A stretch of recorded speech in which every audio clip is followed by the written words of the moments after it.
कर्ण की मृत्यु पर सूर्यदेव ने कृष्ण से क्या कहा। दोस्तों, कुरुक्षेत्र का युद्ध अपने अंतिम चरण में पहुंच चुका था।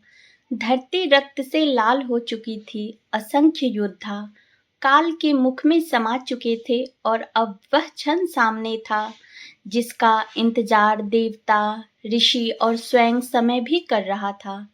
महान धनुर्धर कर्ण अपने जीवन के अंतिम युद्ध में अर्जुन के सामने खड़ा था। आकाश में बादल गरज रहे थे, मानो प्रकृति स्वयं किसी महान घटना की साक्षी बनने को तैयार हो। कर्ण के रथ का पहिया धरती में धंस चुका था। परशुराम का श्राप, एक ब्राह्मण का श्राप और उसकी किस्मत, सब एक साथ उसके सामने खड़े थे। कर्ण ने रथ से उतरकर पहिया निकालने का प्रयास किया और अर्जुन से कहा कि धर्म के अनुसार उसे कुछ समय दिया जाए।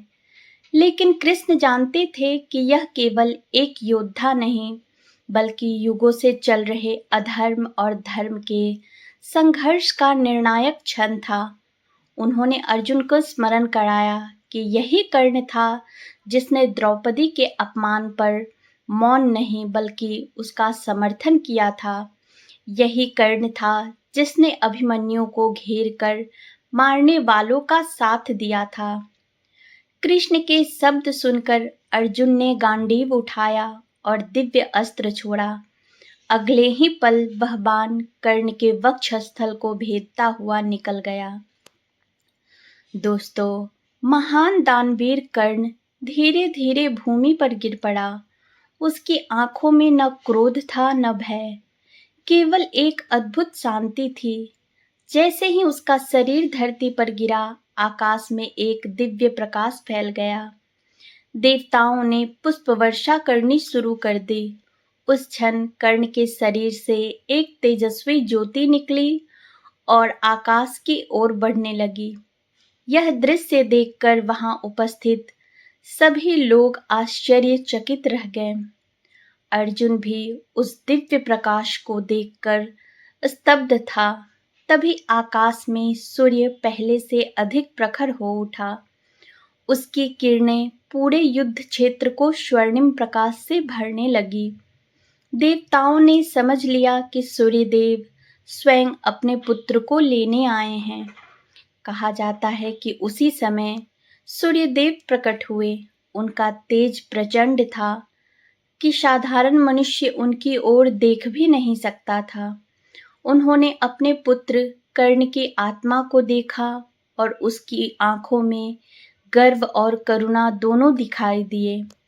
कर्ण ने जीवन भर अपमान सहा, अपने जन्म का रहस्य छिपाया, मित्रता निभाने के लिए अपना सर्वस्व त्याग दिया और अंत में युद्ध भूमि में वीर गति प्राप्त की।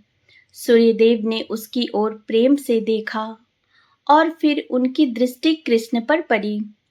कृष्ण शांत भाव से खड़े थे, जैसे उन्हें सब कुछ पहले से ज्ञात हो। तब सूर्यदेव ने कृष्ण से कहा, हे नारायण, मेरा पुत्र जीवन भर संघर्ष करता रहा। उसे जन्म के समय त्याग दिया गया। समाज ने उसे सूत पुत्र कहकर अपमानित किया।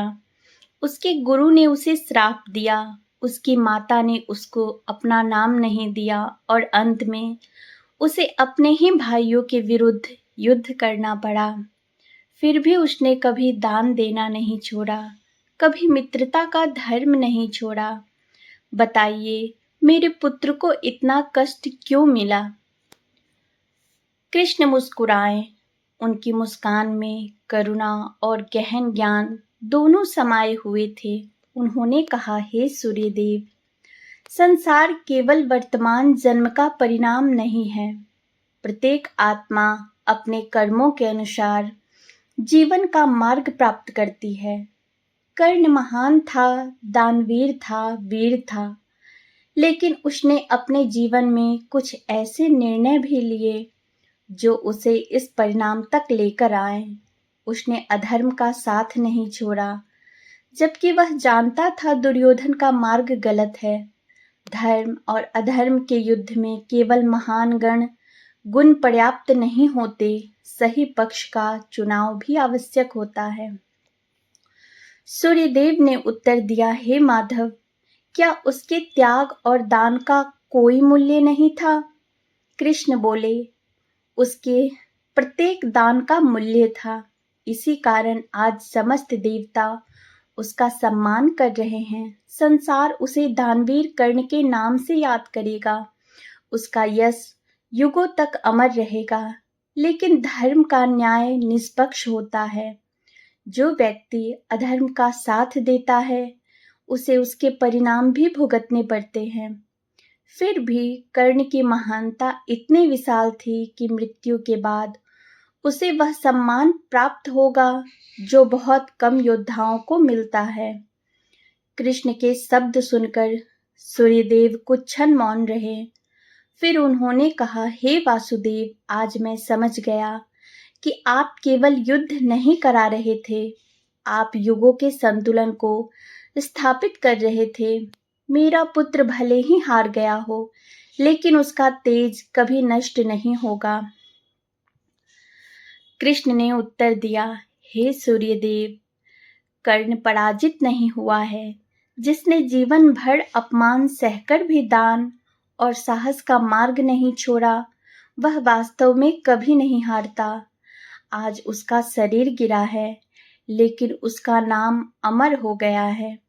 आने वाले युगों में लोग उसके दान, उसकी मित्रता और उसके पराक्रम की कथा सुनेंगे।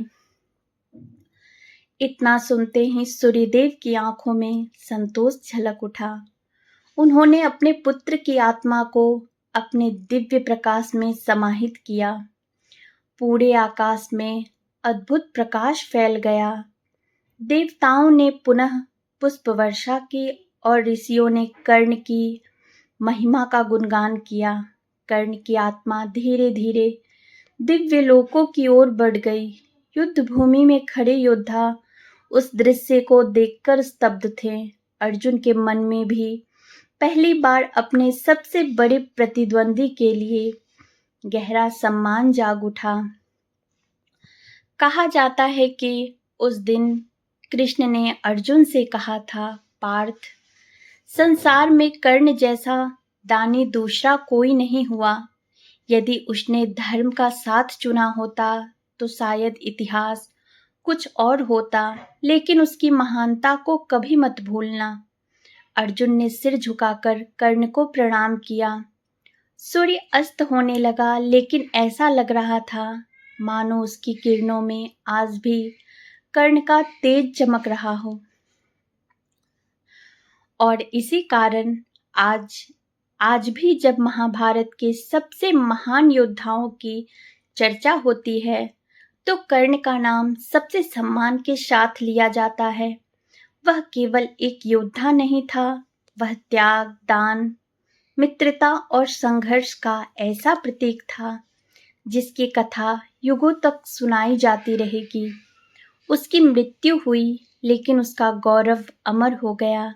यही कारण है कि आज भी लोग कहते हैं, दानवीर कर्ण जैसा ना कोई हुआ है और ना कभी होगा। दोस्तों, महाभारत की कथा दिल को छू गई हो तो वीडियो को लाइक करके चैनल को सब्सक्राइब जरूर करें। धन्यवाद।